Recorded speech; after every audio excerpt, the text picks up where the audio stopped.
Oh, hey, I'm glad you're here, because I am here to destroy you. Just kidding. This episode, we look at more vengeance. Is that the hidden theme for this season? Let me know if you think it is. I'm Dirk Zaster on Instagram, VHUS_podcast on Twitter. But first, enjoy this dish, best served cold? Like hell? Cold hell. You know what? The transitions aren't always going to be great. They're not going to be top notch. I'm not going to lie to you. And if that offends you, buy some of our merch at vhspodcast.threadless.com and burn it.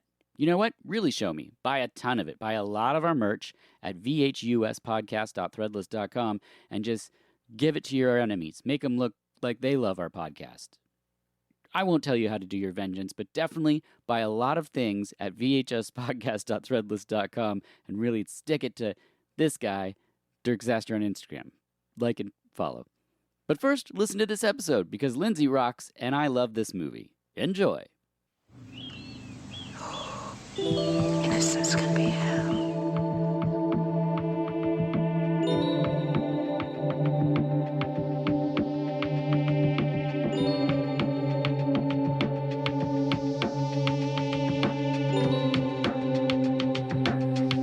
Innocence can be hell.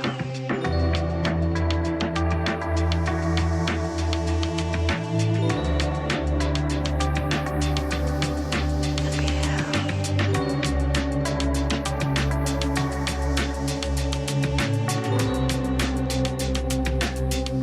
Innocence can be hell.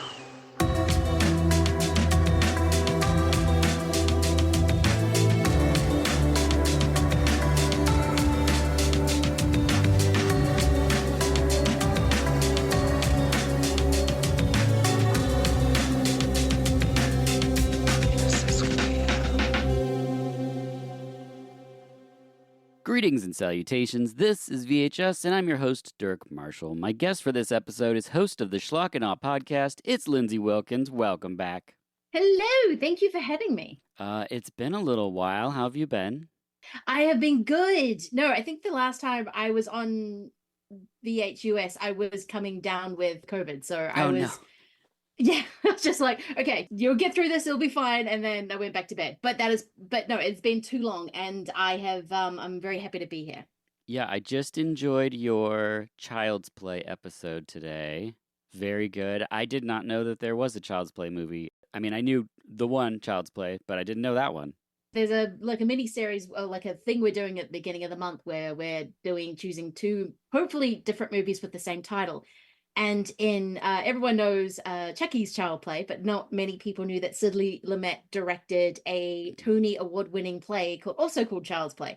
So, or adaptation of that with James Mason, Robert Preston, and Beau Bridges. It was, I didn't know about it either until we started talking about this. Then I realized it's also on that new Sidney Lumet box set that Imprint put out. So I was like, what is this movie called Child's Play that does not have a demented, possessed doll? And then you watch it and you're like, this is not the movie I was expecting, but Yeah. it's pretty cool. Yeah, it sounds interesting. I have not seen it, but it's definitely on my watch list now. It sounds pretty dark. It's very dark. Yeah. Yes. Yeah, it's pretty dark. Yeah, it's a very simple movie, but it is just in every single way, just the way it's shot. It's like all darks and shadows, and the theme is very dark. And it's like, whoa, I was not expecting this because, with Child's Play, the 1988, you kind of want to hang out with Chucky a little bit, even though he's like the devil. But no, Child's Play is a very haunting movie.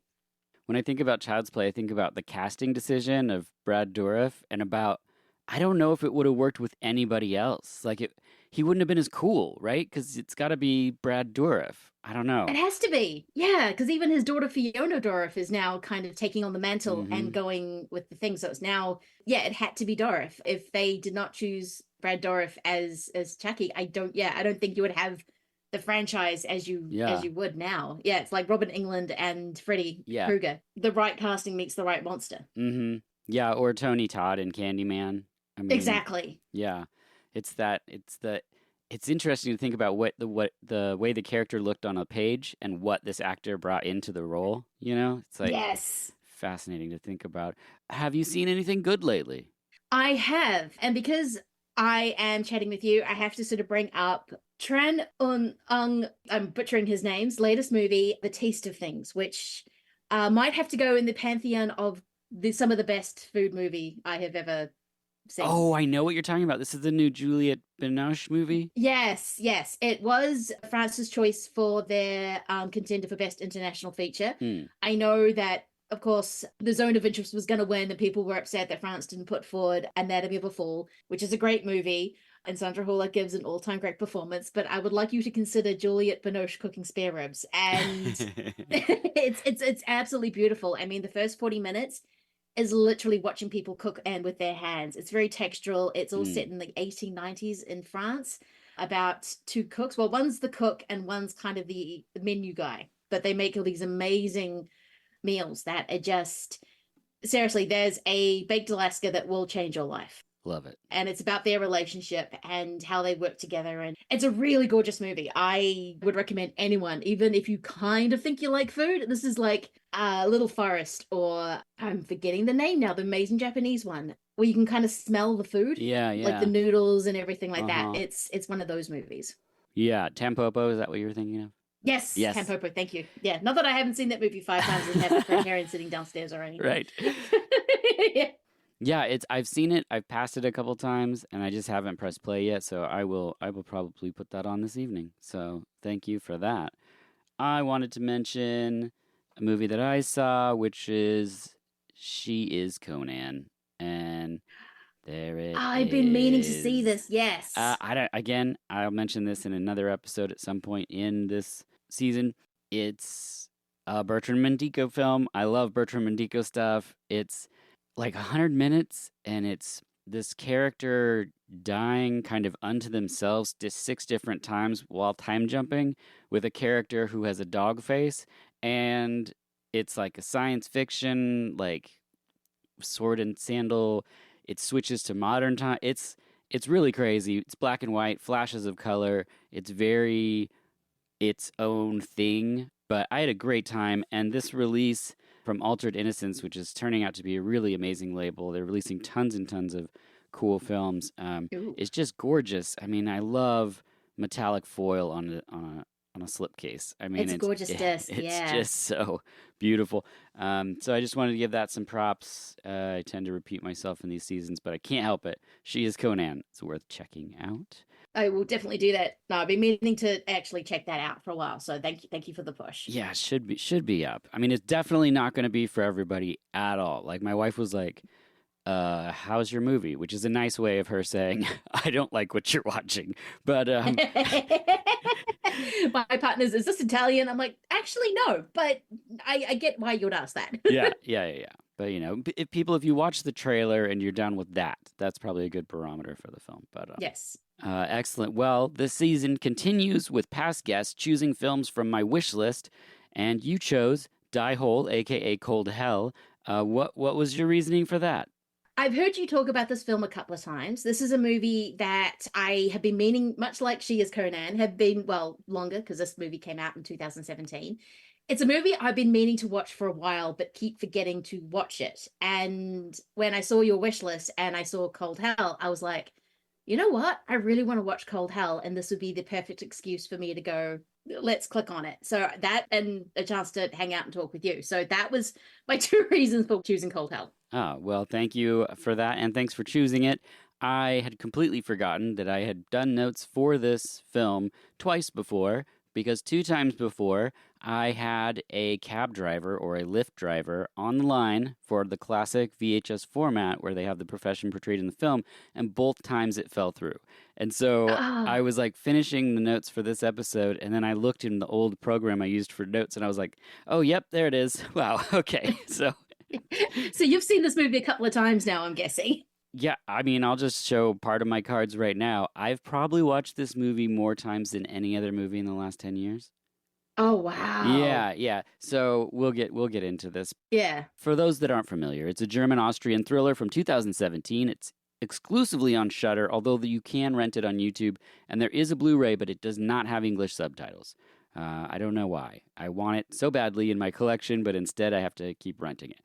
The synopsis is Ozga is a young Turkish-born taxi driver who attends evening classes and is also an ambitious Thai boxer. She rarely speaks but trains very hard, and one day she witnesses a murder. That's what they say. I don't know. It's a intense cat and mouse type situation is the way I would kind of characterize it. Yes, it's very Hitchcockian almost. In a way, Yes! just the Oh way my that, gosh. yeah. I'm excited to get into this. I have turned a lot of people onto this film who did not care for it. So this will be an interesting conversation, I think, because obviously I do. Directed by Steven Razowitsky, who did Anatomy 1 and 2, as well as Deadfall. The cinematographer is Benedict Neunenfels, who also did Hinterland with this director, and an upcoming collaboration between the two called Icefall, which I'll be, of course, tracking down. It stars Violetta Sherlow, who's someone that I saw in this movie when it came out, and I was like, she's going to make the jump. She's going to be in Hollywood. She's going to be in all this stuff. And no, she's doing lots of German TV.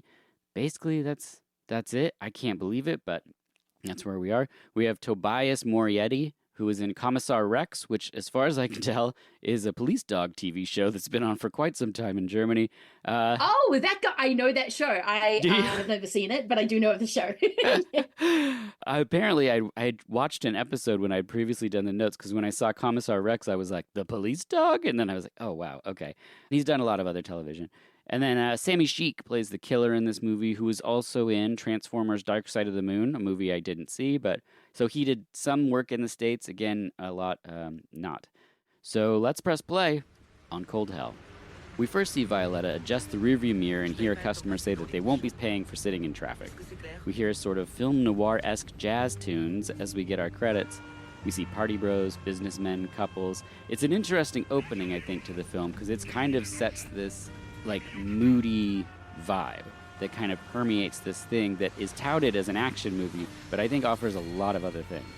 It really does. Like, that surprised me, because I will admit this took me a little bit to get into. Yeah. Because it does start off, well, the beginning's very violent, but then it sort of starts off very, very quiet, and you're just really following, how do you pronounce her name, the character's name again? Ozga, because Yeah. she's Turkish. And she's just wandering around trying to live her life while knowing that she's got this serial killer kind of in the background, and he doesn't show up again for quite a while.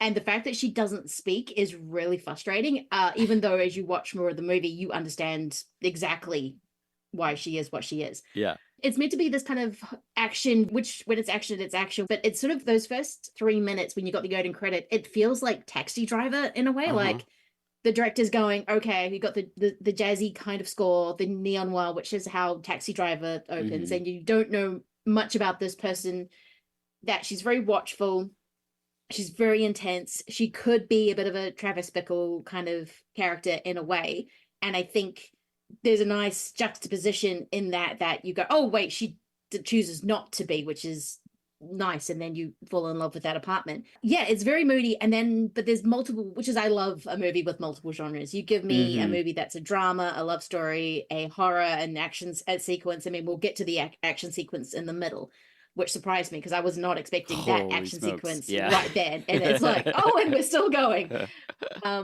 But it's really good and it's really moody, but that for that first 20 minutes, if you've never seen it, you're sitting there going, okay, really grisly murder, like horrible murder, and then it's her trying to deal with her awful family and her just being belligerent, and even though the cops are racist, she's not giving them anything to work with, and you don't know necessarily why this is happening. So she's a frustrating character at the beginning, I will say, but then the rest of the movie happened. I'm like, oh no, I love this thing. This thing is amazing. No, and I've heard people you know, all their dislikes and things about the film, and I completely see how all of those are true. But for me, a lot of it really works. It'll be interesting as we progress.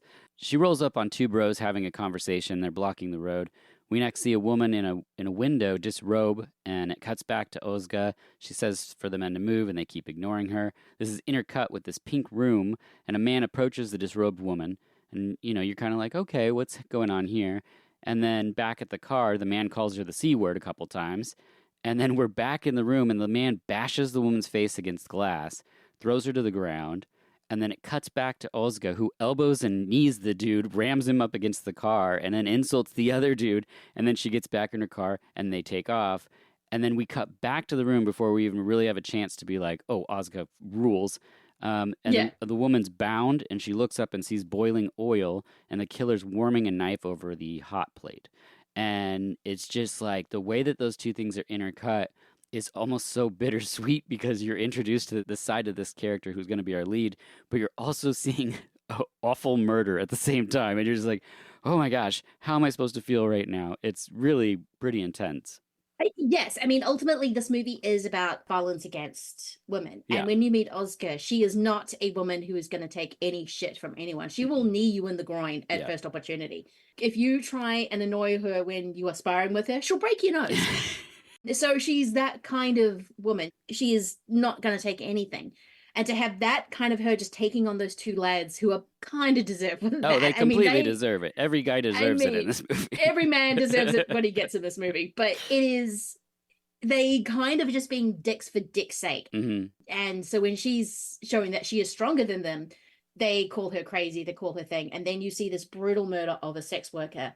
And it's someone who cannot fight back, and the implication of what's going to happen to her. And when you see the aftermath of when Oscar sees her, yeah, it's so disturbing. Mm-hmm. And it sets up everything so perfectly. I mean, this is a kind of movie that I think sets up what it is brilliantly, and then it pays off everything you want in this movie. I mean, yeah, Oscar's rules. I'm kind of surprised she hasn't jumped to do more film and more action, because she has that it factor, and you see that from the very first moment this movie starts. Yeah, if you look her up on IMDb, people that have not seen this movie, the person you see a picture of is stunning. And the makeup that they've done on her and the scowl that powers this character is so well done.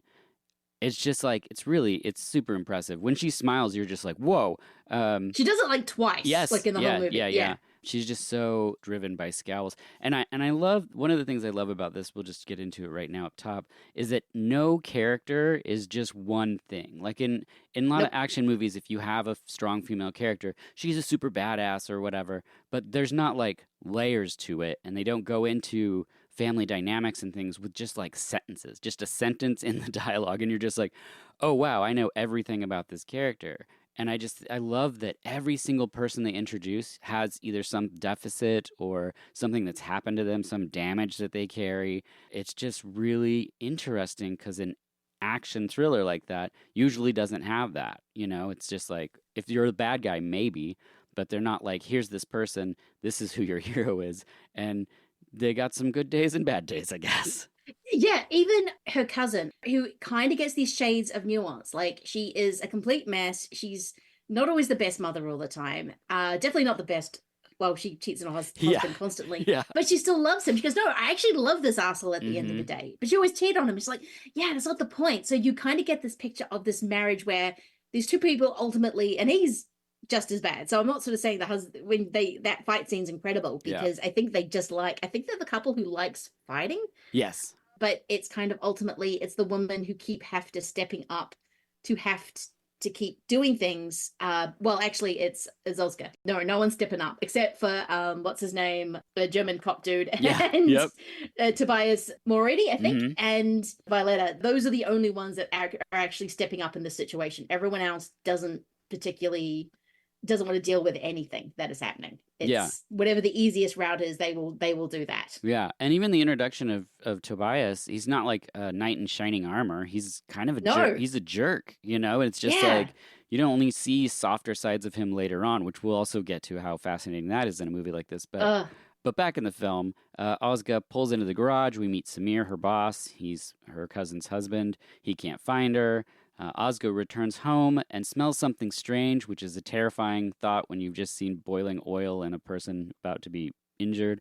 She opens her window, sees nothing. She goes to the bathroom, looks out across the courtyard, and it's one of the greatest setups I've seen in films, where she sees the dead person flayed, cooked on the floor, and then she sees in the shadows the killer looking back at her. And it's like, that's all you need in the setup. Like cat and mouse, only the thing I love about this movie is that the mouse is not a mouse. Like, she is such a badass in this movie, and I've never seen a movie like this where there wasn't a training montage or some kind of like whatever. The way it justifies that she has the capability of the violence that she puts onto people in this movie Yes. is so organically done, and then the action of the film is shot so well that there's never a second where I think like, because sometimes in the movies like with Ruby Rose or someone, I don't have to name, but I just don't buy the action. Like I don't buy that this Yes. person is fighting this gigantic man and beating him. No matter what, it could be a guy that's that same frame. I wouldn't be able to do it. But the way No. that they cut her impacts and throwings of her elbows and knees, it's so visceral, and it just like works in a way that like I just think that the action in this movie is pretty amazing. I mean, they're not sort of saying she's as well, no, she is as tough. She's the toughest person in the room. She will beat everyone's ass. But she has these really cool moves of getting a guy unbalanced. So she will use a roll. I mean, in most superhero movies, it's the scissor move where they kind of leap them up around the neck and pull them down. Yeah. This is just literally a roll. Yep. And it's very in keeping with she's been training for this. She is ready to fight the world, which is why I brought up Travis Bickle, because she is that kind of character. She doesn't trust anyone. She doesn't like anyone. But unlike Travis, she makes decisions of, I actually am not going to completely isolate myself in the whole process of the movie, even though she is being stalked by this very malicious killer, is making decisions of, I need to trust someone, or I need to care for this other human being.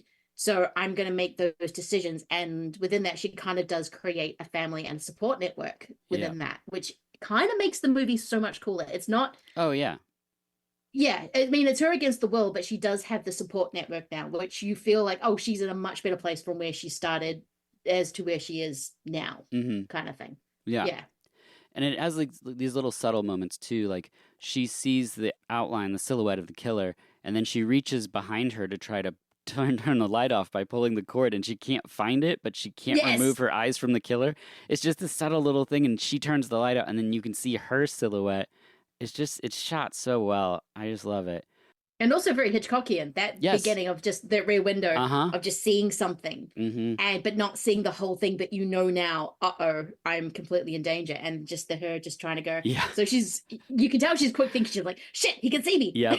Yeah. It's like, I need to get off the light. It's just so stealthily done.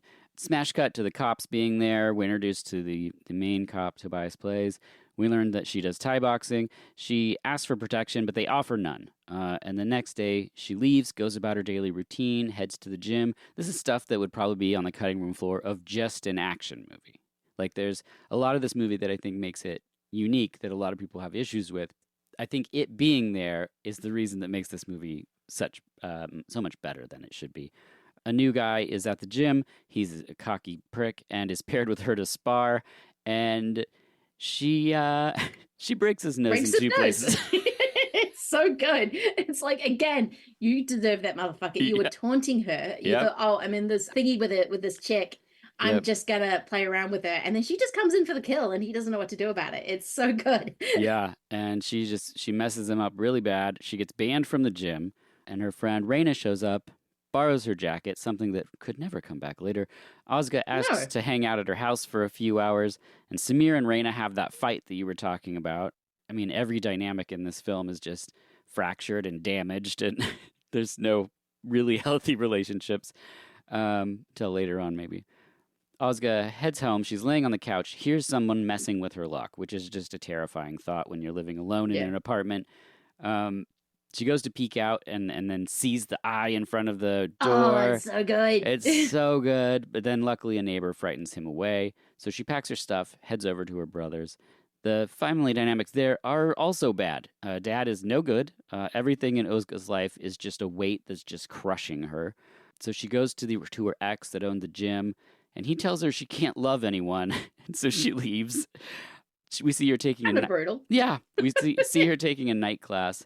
And the teacher says, if there's no God, then we need not fear death. And I'm like, it's interesting that this is the quote that's happening at this point in the film. She goes into this brightly lit bathroom to chill, calls her friend. Samir has kicked Raina out, so she went to Ozga's with the kid. And she walks in, the door's open, none of the lights work. You're just like, oh no, she's wearing Ozga's jacket, the power's out. The brightness of the bathroom contrasting with the darkness of the apartment is just so awesome. We see the silhouette of the killer, so we know what's going to happen. She screws in the light bulb. He slits her throat. It is pretty crazy. Again, the cops don't really care. They're just like, Yeah. they're more annoyed that because Raina has like a 2-year-old. Yes. And that's the thing they're more annoyed about. The fact that, okay, this woman's dead. We don't really care about her. She's Turkish. She's whatever. And then they're like, oh, there's this goddamn kid we have to deal with now. The things that you've been talking about, I think, are some of the things that do push people away, because you were just living in this woman's life. And if you're wanting an action movie, you don't want to see her go into night school. You don't want to see her deal with her ex-boyfriend, who apparently she cannot love. And through all this, she's not speaking. She's just kind of taking in what other people are doing. And she's kind of taking in all their anger and all their frustration. And she's not doing, except for maybe the 2 guys in the street and the guy she's sparring with, she's not really doing anything about it until she starts doing things about it. Yeah. But yeah, you get this woman who's just kind of absorbing all this awfulness, and you're just kind of staring at this movie going, okay, so what are we? Are we cat and mouse serial killer? Are we immigration drama? What exactly is happening? Yeah. But that is all there. So when you get into the second half, that's when the movie really steps up into another gear. I mean, I think when I go back and watch this movie, I'm going to appreciate the contrast between the light bathroom and that black thing. Also the pink lidded room with the sex worker and the street. Like it's really smart about when it's juxtapositioning scenes, it's really smart about having the different contrast of light and to show you what exactly is going on in each scene and why they are kind of butting up against one another. Because I just saw The Fall Guy, which is really good, which is doing that stuff a lot, but it's not contrasting exactly anything. It's just showing a scene. I'm like, okay, I get it. You and Emily Blunt can't be together, but you need to give me more than just the juxtaposition. But this movie does it way. I'm like, no, watch It's Cold Hell. This is how you do a juxtaposition. Yeah. Or a crosscut. She's in the stall of the bathroom, the brightly lit bathroom, and then it cuts back to the killer. She's saying who's there. He's picked up her phone, and then it's this like top-down shot of him where you can see him in the foreground, and on the floor her friend in her jacket that's this yellow gold jacket, and then there's just blood pouring out of her neck and she's twitching on the floor, and he lifts up her ID, and you realize that now he knows he killed the wrong lady. Yes. And so she's not off the hook. Like, this movie so quickly is just like, nope, now he knows exactly who she is and how to find her. And it's just like this, it's just so great. You can see on her face that she knows her friend is dead. It's terrifying. The cops are back. They walk into her flat, body and blood everywhere. She's brought to the station. We see Samir getting questioned because they're like, they argued all the time, which is like, oh, so the cops were called. That's good. Samir's not the little girl's father, so Ozga says that she'll look after the cousin's kid for a while. Ozga and Ada are welcomed into a women's shelter, so this film introduces and shows, like, this is what a shelter's like. These are the women that have been in these battered, unhealthy relationships. But then she's like, nope, and she leaves. It's just like, oh my gosh. We just will leave a place in a second. Like, she is not, if she doesn't like a place, she will just go. Yeah, like, there is and they just leave. So the next day she resumes work, and Samir says that Ada can stay, so Ozga tells him that Raina really loved him. So now Ozga's not dragging Ada around, which is another thing I think the movie does really well. It introduces the kid in ways that heighten the tension in a moment, but we're not watching her win over the kid. We're not getting lots of cute kid moments. You know, it's not a film that's like introducing the kid in that way. That's like, here's some joy in the film. It's like, no, that kid's going to be messed up. I constantly thought they were going to kill the kid. Like, as soon as I saw the kid and you get the tone of this movie, I'm like, oh man, there's gonna be like a 2-year-old murder. Gonna be, the kid's not gonna make it, is it? Oh, yeah. Okay, I'm gonna prepare myself for toddler murder. When they showed Tobias has a dog, I was like, oh, that dog's not gonna make it. Yeah, exactly. And in the end, his father. As soon as his father's introduced, I'm like, well, the old man's gonna go. We get more night driving and jazz. She's weary of the passengers. She needs a break, and so do we. So we'll be right back.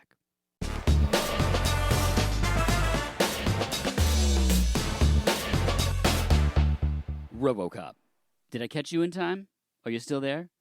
Remember when Paul McCrane gets all melty from toxic waste and then splats on a car? Imagine that movie without that scene. Would it still be good? Okay, Bad example, RoboCop rules, but his death adds flavor. And you know what else adds flavor? Marshall's hot sauce. You can wake up any boring meal with habanero carrot curry or serrano ginger lemongrass, just to name a few. These delicious and flavorful sauces will have you grinning bigger than Tarman in Return of the Living Dead. Marshall's hot sauce even has a new line of seasonings, including an incredible barbecue rub, where they soak dates in whiskey and then freeze dry them and powder them to add a little sweetness with no added sugar. There's also chicken marinade and even a volcano sparkle that'll make your body melt, just like in the movie Body Melt. The best part is you can enter VHUS Podcast at checkout for 20% off. So liven up those meals and your taste buds at marshallshotsauce.com and enter VHS Podcast for 20% off. And now, back to the show.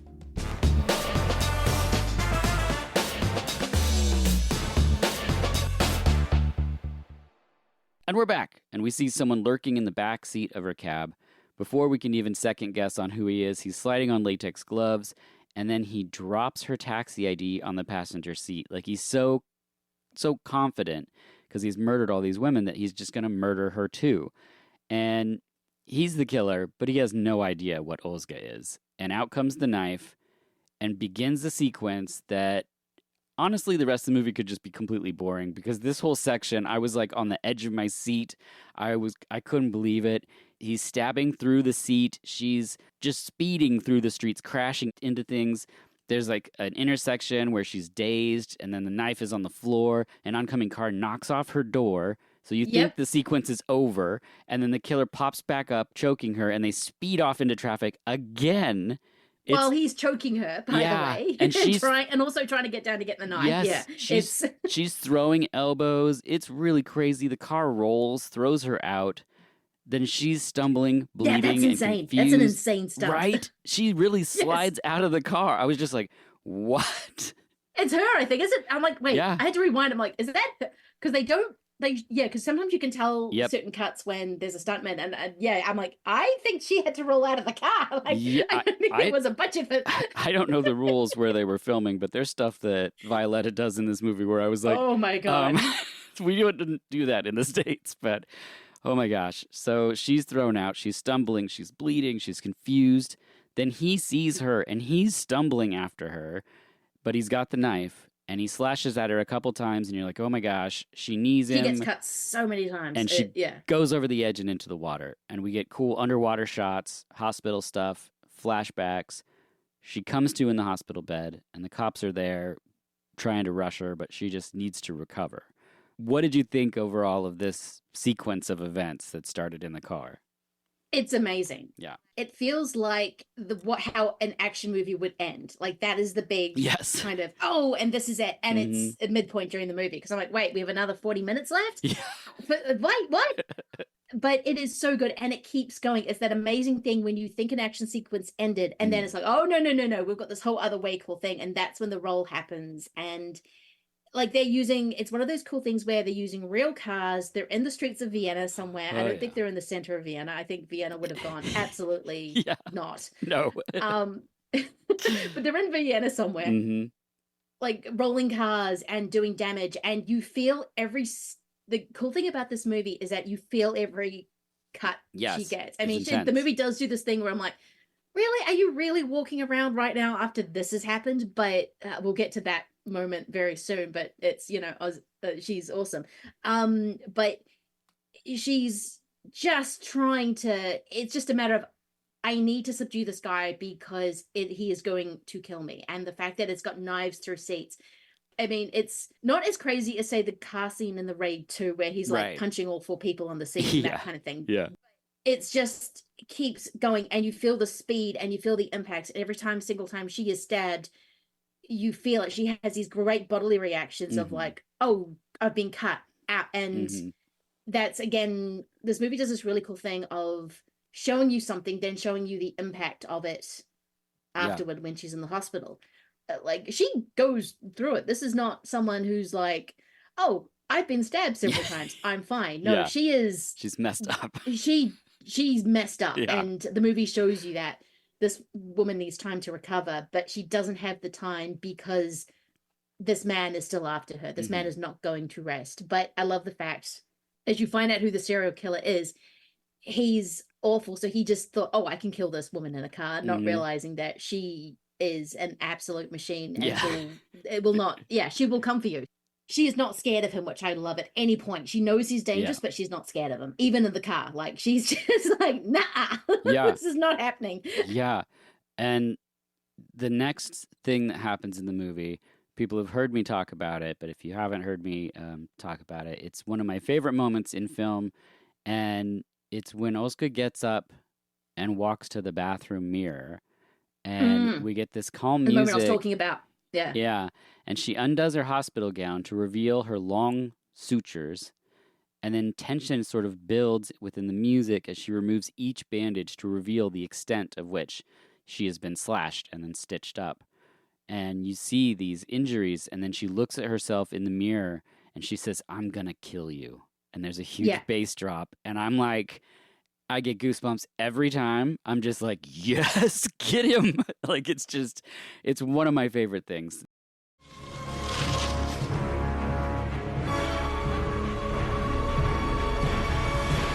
Je vais te tuer. This is where your training montage would happen. Your 3 months of like practicing grenade throwing or whatever No, would she's happen. already trained. She's already being ready. hurt. She's just Yeah, mad she's- now. Like, you've just No, done she's- the worst thing you could do is leave her alive. Yes. When I'm sort of showing, it shows the impact of what happened to her. That's the scene when she's looking in the mirror and she's looking at what this fucker did to her. Yep. And she's like, oh, I'm the one who's going to kill you. Mhm. Like, that is the decision I have made.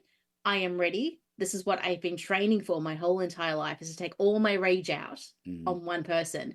And it's fitting that it's him. Yeah. So, but just the scene where she's pulling down all her, Yeah, the it bandages. looks painful. That's the Yes. thing. Like, she's Yeah. got really good, like when she's pulling down the bandages, it looks like that hurts. Every Mhm. single time she moves from this point in the movie, it looks like it's hurting Yes. her. Yes.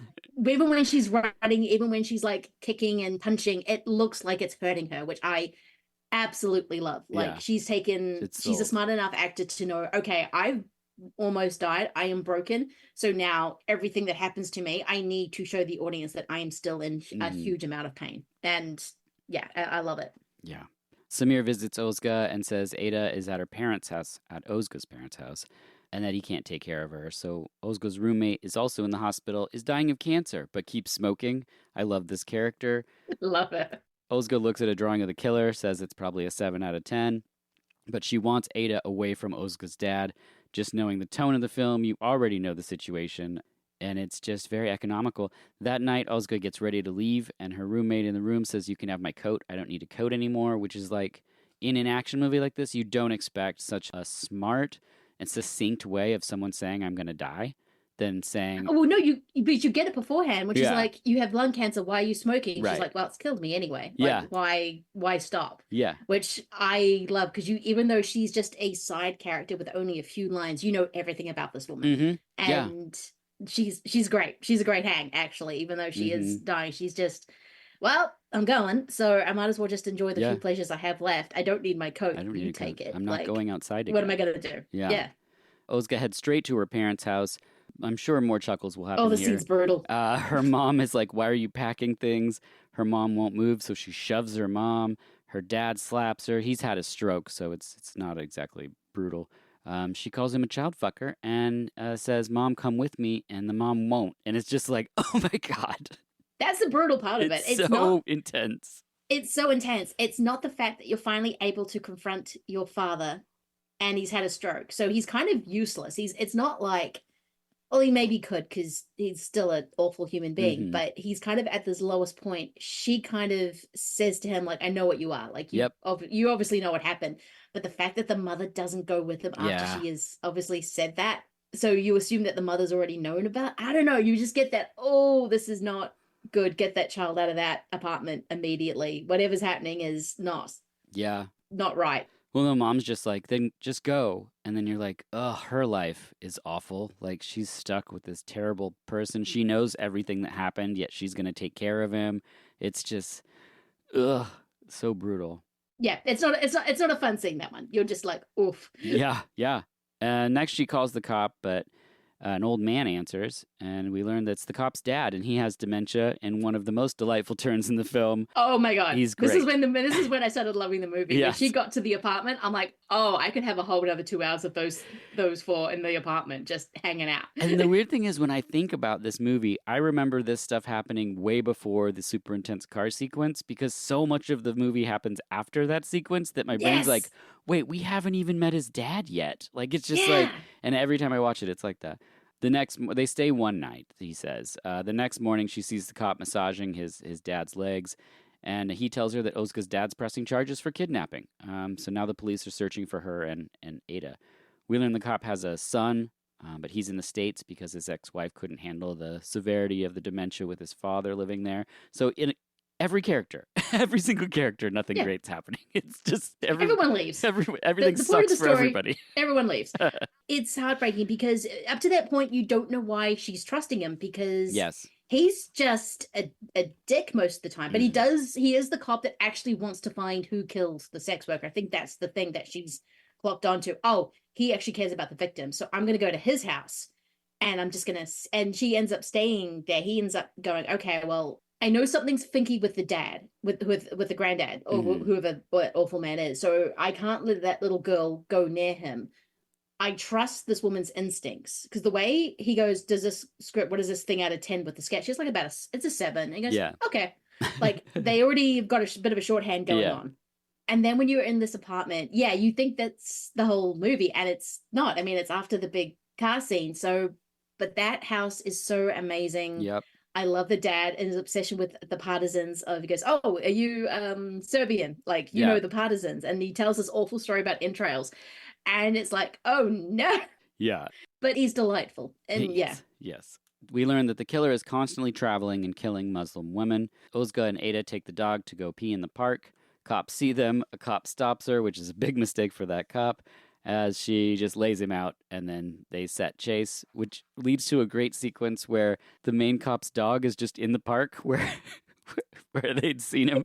And it's one of the his face is great. Device is just looking at the dog going, yeah, my dad sometimes walks the dog. And he's so like trying to go, oh crap, what has she done? He returns back to their amazing house and lays out how many charges are against her. And there's so many. When he lays out, like, this person's pressing charges, and you broke this law, and this, and this, and it's like, oh my gosh, there's so many. And remember the guy who knows you broke at the beginning? Oh yeah, he's pressing charges. Yeah. I mean, it's, And he's harboring them, which is a problem. But we then get the one sequence where the cop plays piano with Ada on his knee, and we see Ozga smile for the first time in the entire film. Ozga finds a religious passage that explains the killer's motives, and then the cop's partner arrives, and he's looking around. He sees a bottle of milk on the stove, and so the cop gives it to his dad, who drinks it. But the thing is, he drinks it. This is what I love about that scene. It's like, because Ozga's kind of hiding in the corner with the kid, and there's a bit of a tense moment, and then the camera just focuses on the bottle, and you're like, oh no. So he just calmly takes it and gives it to his dad. His dad gives him a look, but he drinks it. So you realize the dad is very lucid. And I know this girl's not meant to be here. I know this child, but we are protecting them. So I'm just going to act more feeble than I actually am, that I have to now drink a milk out of a baby's thing and kind of go along with it. But the look he gives his son is amazing. It's so funny. And he's like, what's that smell? The child's shat itself. It's like, no, Dad. That's you. That's like, the next thing that happens is he's like, the coast is clear, but you smell like shit. And they're like, nope, that's you. Come on. Yeah, I love how the dad plays with his dementia. There's this, that he is lucid, but he's not at the same time. And it's sad and it's beautiful, but that moment is so great. Yeah. And then Olska sees the cop clean his dad. That's the part where she, I think, sees how much he's caring for this person that, is his father. And that's the part where it kind of flips for her, which leads to a scene coming up that night, which is when she sleeps with him, which the first time I saw this movie, I was like, I don't want this to happen. And I felt that way probably the next 2 viewings.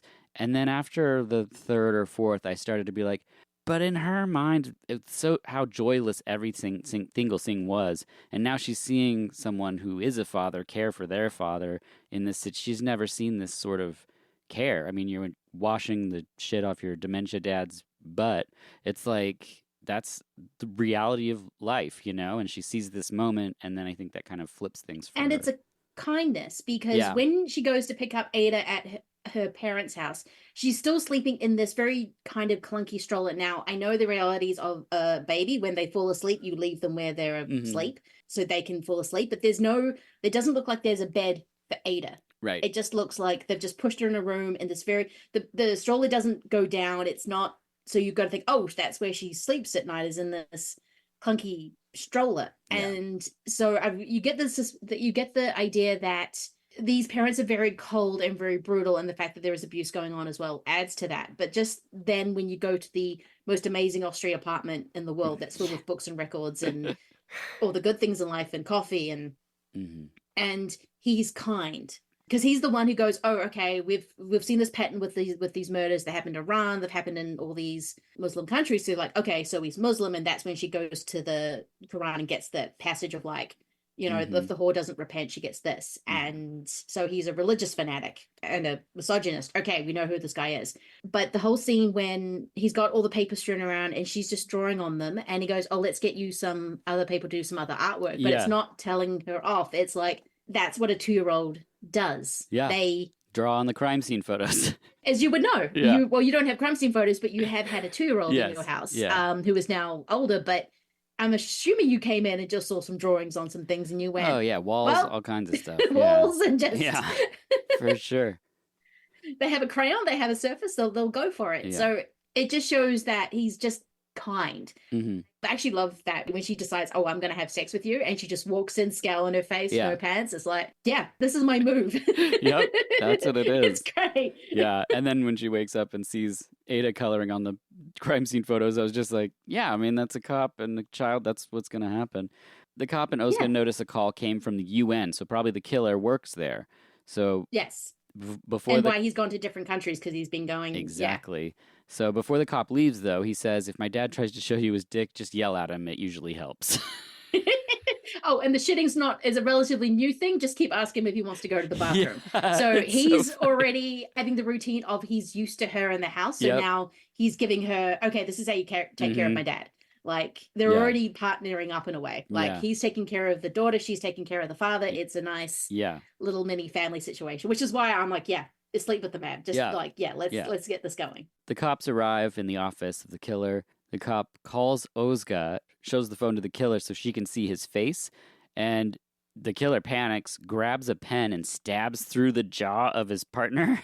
Oh my God. It's this killer is like, he's kind of the you don't really get to know him, which I don't really want to, because it's pure evil. Well, good.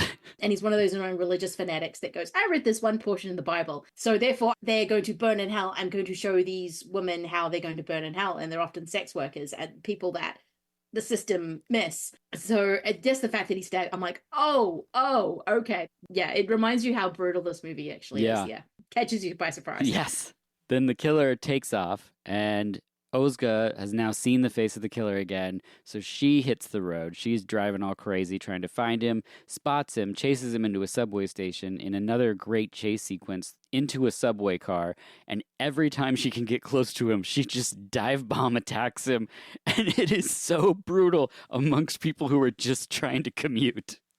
And they are like, what are you doing to this poor guy? Which, because she's not aggressive. going to explain. I mean, she is monosyllabic. She does not explain herself in any situation, except when she's like, the only way you know that she's angry with you, she's going to be punching you in the face. Yes. So she does, but it's so good. You're like, yes, I know everyone's going to go to protect him, but you keep punching that man in that face, please. Oh, and he's the killer. He's supposed to be the big baddie, but he doesn't have his knife. No. You can see in his face, he's like, Jesus Christ, lady, like, what is wrong with you? And she's just like gonna beat him to death. It's amazing. Yeah. But it's so good. Yeah. He escapes, and then he has the cop's phone, so he calls the dad and gets the address of where they live. So Ozga arrives, and all the windows are open, and it's dark inside, so we know exactly what's already set in motion. And this movie's only like 100-minute song or something like that. It's not much over 90. Yeah. Yeah. It's pretty... So it's like, I mean, he literally writes down the address, and then she shows up at the house. Like, we're not wasting a bunch of time here, people. It's like, we're getting right to it. She finds the dad under a blanket. He's bound with tape, so we know the killer's there with a knife, and he's standing in the doorway holding little Ada's hand. And you're just like, oh my God. Yeah, that's the thing they use the kid. I mean, the kid is not precocious. She's not cute. She's just, well, she is very cute actually, because she's a 2-year-old little girl. But yeah, she's not precocious or anything, but she is there for added tension. And when he's holding her hand, you're like, oh no, because that is a big knife he has. Yeah. That is almost a sword. That is quite large. Yeah, and there's also a look on little Ada's face that you see a couple times that almost in a way mirrors Ozga's, because like little Ada's just grown up in this world where her parents only fight, to the point where the police have obviously been called numerous times. They exchange, even Ozga and Ada exchange a look while the two fight, where they both look at each other like, yeah. And so poor Ada, even when you see her in the situation, you're like, she probably just is like, well, it's another Tuesday. I'm just gonna, we're all going to be murdered. It's terrible. So then Ozga gets hogtied with duct tape. And at this part of the film, the first watch, I was like, no. Like, I want strong Ozga that destroys people. I don't want her to be in this situation. But it gives the opportunity for the villain to spout his terrible sexist stuff so that we can feel great about what's going to happen pretty soon. What she goes through in this instance is fucking brutal. Like, yes. And it goes on for a long time. Yeah. So he throws her down and literally steps on her head, tries to make her repent, and then he sprays a flammable liquid on her, and he throws a match on her, and she's on fire. Like, she's really on fire. Yeah. Like, I was watching it, and I'm like, are those, is that? It's no, not, she's not. No, shit, that's actual fire. That's actual fire. It's actual fire. Like, the first I thought, I was like, oh, they did really good CGI fire. No way. I don't know how they got her to do that, but she rolls the fire out. It's so insane and awful. You can see there's burns through her clothes, but luckily the duct tape binding her wrists has now melted, which you're just like, that's tells me it's too hot. That was too much. So she suddenly throws her legs around his neck, flips him, and just begins pummeling him. Oh, so satisfying. So this section, it's so great because some movies would have it like, and then he almost gets her, and then she gets him, and then he almost gets her. But really, once Ozga can flip a scene, like, she is in control. And so you're not being like manipulated in a way like, you know, some action sequences do. And so she flips him, begins pummeling him, she beats him, throws him through shelves, binds him in wire. It's just like, oh, okay, she has control. And all the time, the little girl and Carl are just sitting there watching, going, well, look, Ada's just like going, yeah, this is just a Tuesday. What do you want from me? Yeah. But the old guy's just like going, oh, like, what the? But yeah, you're right. When there is no kind of give and take in that scene, because you realize once he doesn't have his knife, or once he doesn't have his victims tied up or in a kind of vulnerable situation, he is just a weak ass asshole. Like, he's got these very misogynist views. Whatever issues this guy, like a lot of serial killers, they go after people who aren't missed so they can keep doing what they're doing and kind of have this superiority complex. But when Ozga is like free, she's just like, no, I will not take this from you. This is absolute. And the fact, like, I thought she was going to kill him in the apartment. But no, what she does is so much sweeter. I mean, because you've got like Tobias like calling, and she's just not answering the phone. She's like, no, I have something to take care of. And when she does answer, it's just like, call an ambulance. Like, because she knows exactly what would happen if he lives. There's no him living in any way whatsoever. No, especially with the opportunity of like being protected or being moved around or whatever. So she frees Gramps and Ada and leads the killer out of the building and puts him into the trunk and tells a lady to go upstairs and to call the police and to take care of Grandpa. She's like, why are you putting this man in this trunk? Look, just go up. You need to do this right now. I got things to do. It's this tight close-up on the lady's face, too. It's just like, I love it so much. So she puts him in the trunk. She gets in the car, slams it backwards into a wall. The car catches fire. Again, real fire. She comes to but can't escape. The cop smashes the window at the last second, pulls her out. The car explodes. She lives. The end. You've got the most important part. What?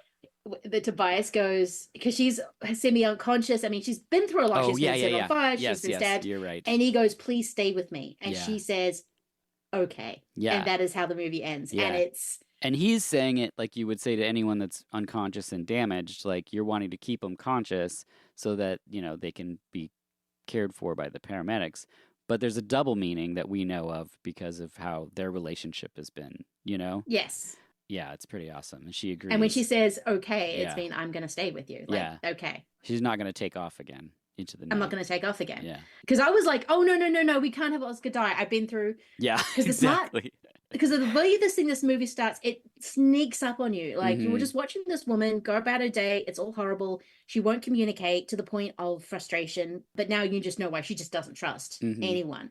And you know why. And then you see her start to trust someone, and it's a good guy. I mean, this movie's brilliantly edited. And Mhm. despite those few extra beats, when you think if someone's going to rescue her, Yeah. they're going to do it now. And it doesn't. It's like Toy Story 3 when they're heading toward the conveyor belt, and it's just that little bit too long before they're saved. And you're like, oh shit, they're actually going to kill the toys. Um, this is that moment. And then he does, and then that line happens, and it's like, oh, she's going to be okay. And there's also a moment that's also really smart for how the sequence is constructed, where the killer claws through the back seat and then sees, Yes. because he knows the car's moving, then he claws through the back seat, sees her looking backwards as she's speeding. So now he knows That's the car's going in when he reverse. clocks. Yes. And then he screams like, no. And then it just like smunch, like, oh. Look, there are some really satisfying deaths to villains in movies. Yeah. This is incredibly satisfying. Yeah. Like, And it's I was like, weird why? too, because Yeah, like and the she fact could that she does it stab with him the or car, I something. think, Yes, yeah, with the it's car. smart. Mm-hmm. That is how she's going to use it. Like, she's so smart, and because you start in the car, middle in the car, you end in the car. Yep. And I think that is so smart in how this movie is constructed, and it's such a satisfying ending to this arsehole that he knows he's going to get an awful death, and I'm like, yeah, you deserve an awful death, and you just got it. Yeah, I agree. I was pretty nervous about this conversation, Lindsay, because I didn't know how you were going to fall on this film. So I'm very happy with how it worked out. Any final thoughts for Cold Hell? No, I think it's just a really smart movie. I mean, I can say people, as you can see, people who would push up against it because it is very slow in the beginning, but that's by design. Mm-hmm. Like, you do get those moments that would be on the cutting room floor inserted into that movie, but by the time you get to the it's not a car chase, it's a car fight, I guess. Car fight. In the middle, car fight. Then that movie just moves. Like, it takes away any fat from Mm-hmm. this movie, and then it just sort of zooms along. So it can kind of feel a little lopsided. I think that's by design because this movie Mm-hmm. does want you to care about Oscar. Like, that this movie doesn't just want you to go, oh, she can kick ass. Like, Mm-hmm. it's no, I need this woman to learn to be whole again. Yeah. Because she's not at the beginning of the movie. And you know, Ada's going to be okay because Oscar's there, and everything is going to, the way the movie ends, everything's going to work out. Yeah. And even though she has like multiple charges against her and all that kind of thing, I think Yeah. she now has Tobias to kind of work her way through the bureaucracy. Uh-huh. Yeah, this movie's really, really smart. It reminded me, it's just another German movie I really like called, I think it's Victoria. It's the one shot movie Oh, about yeah. the heist. Mm-hmm. Yeah, it's just a really smart crime movie. And I don't know why I was thinking about those two, but it's about these isolated women who find themselves in these situations where they now have to rise up. Oscar was Mhm. always going to rise up, but Yeah. with Victoria, she's going to learn, okay, I'm now with these guys, and it's not good. So now I need to learn how to protect myself. This is very, very good. You can tell it's made for $1.50 because they literally set poor Violetta on fire. Yeah. Yeah. You need to have stunt crews people play. Seriously. This is just a really smart, put together little movie that delivers on what it promises, and it's just really satisfying. Yeah, I really like finding movies like this where, I mean, it's weird, first of all, that it's trapped on Shudder, because that's like predominantly a horror streaming site, and I Yeah. wouldn't consider this a horror movie. This is more like, I would say, a thriller. It's got Yeah. some gory elements, but I think it's got tinges of like some, I don't know, film noir as far as like lighting and cinematography stuff. It's got like action sequences and beats that I think are amazing. There's like, I get the dramatic elements that I've heard people really bounce off of, but I just think they're done so succinctly and quickly and almost poetically in the way that like the lady that says, you know, I don't need my coat, and it's just like, oh my god, she's saying she's gonna die in that hospital. Yeah. It's just, I just think all of those things are so smart. I think it's so interestingly constructed. I love that it gives weight to all the different characters, even though it's all it's all a bummer for them. But I like that, I guess. I don't know, it says something about me.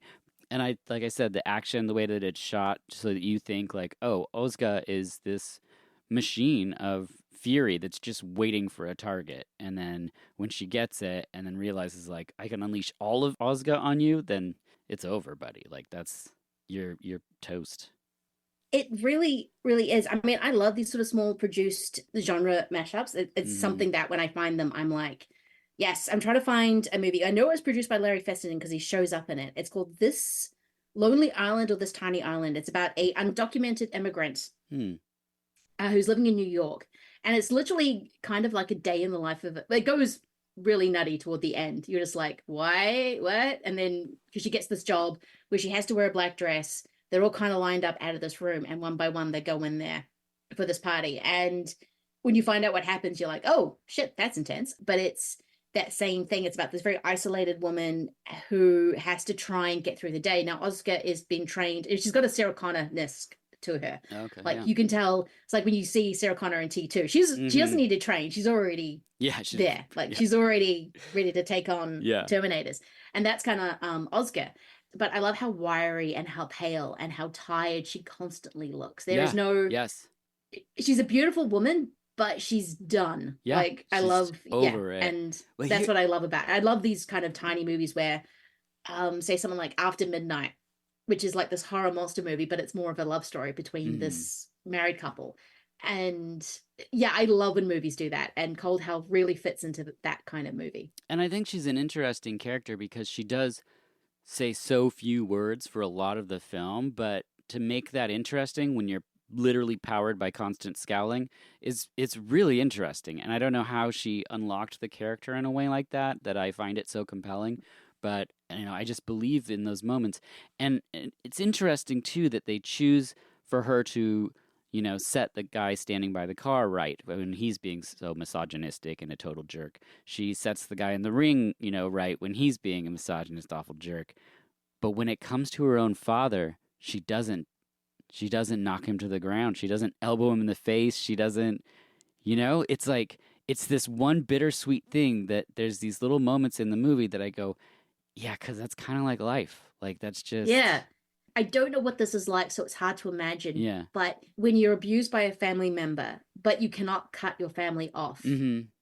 it's got to be hard because they're Yeah. always going to be there. You hear so many stories about, well, yeah, I have to deal with my family, and Well, and her they're brother still, says that too in that one yeah, sequence where he's like, yeah. says something about supporting the mom and dad or whatever, and she's like, ugh, and you're just like, oh God, it's so And the fact complex. that yeah, and this movie does so little, it gives you so much information. The fact that the mother stays, you realize, Oh, oh, how much does she know then? yeah. This is not the revelation I think that she thinks it's going to be. And when she realizes that, it's heartbreaking. And then the next scene, she's in an alleyway, it's pouring rain, she has a toddler, and she's just trying to get shelter. Mm-hmm. And you realize that she's at rock bottom, but she's resourceful enough to know that I can do this, this, and this. But she's not going to put up with any shit to say, oh, well, I'm not going to stay at this woman's shelter because I know this isn't safe Mm-hmm. for me and Ada, even though it's meant to be a safe refuge. But if you're in this situation, you have nothing. So the whole feminist angle of this movie I loved Yeah. because this movie shows it can be very black and white. Like if a guy is being a dick, that he thinks that you are beneath him, then he will treat you that way. And sometimes you just need to break his nose or punch him in the balls or just smash a serial killer in the head multiple times. Other times it's a lot more difficult. And that moment speaks to why she's like that throughout the whole entire movie, that Mm-hmm. she takes a lot to trust because she has just proven again, time and time again, the men in her life are always going to leave. Even her brother is just like, I can't take care of this kid. Yeah. Like, Yeah.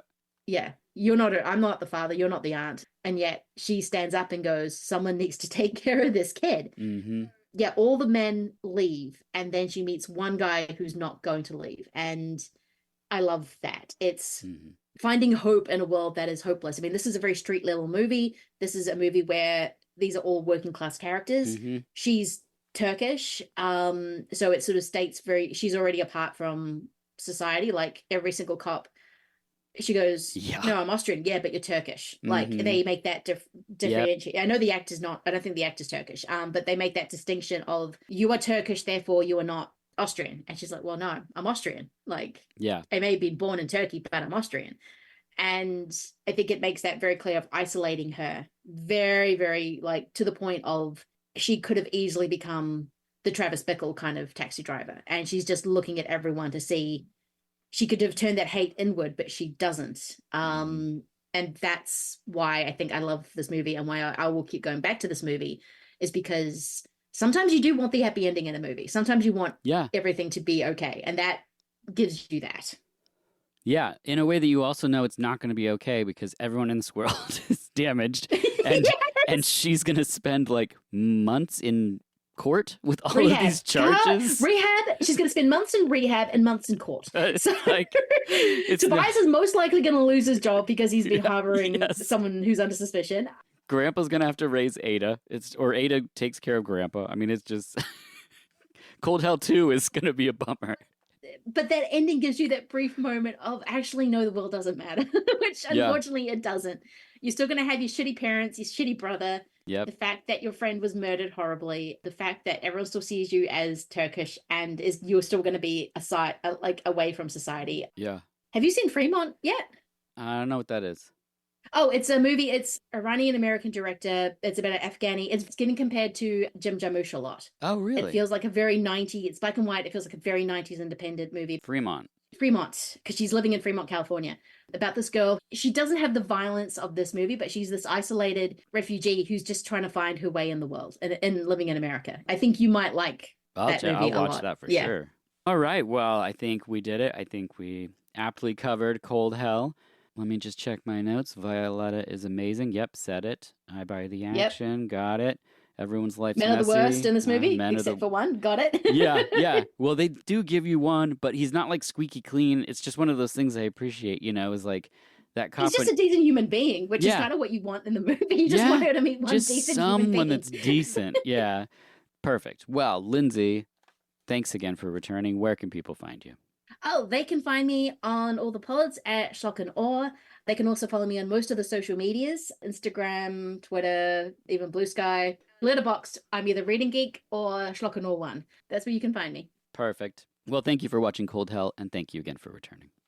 Oh, thank you for asking me on again. It's always a blast hanging out. As always, I'm Dirk Marshall, and this has been VH Us. What do you really want?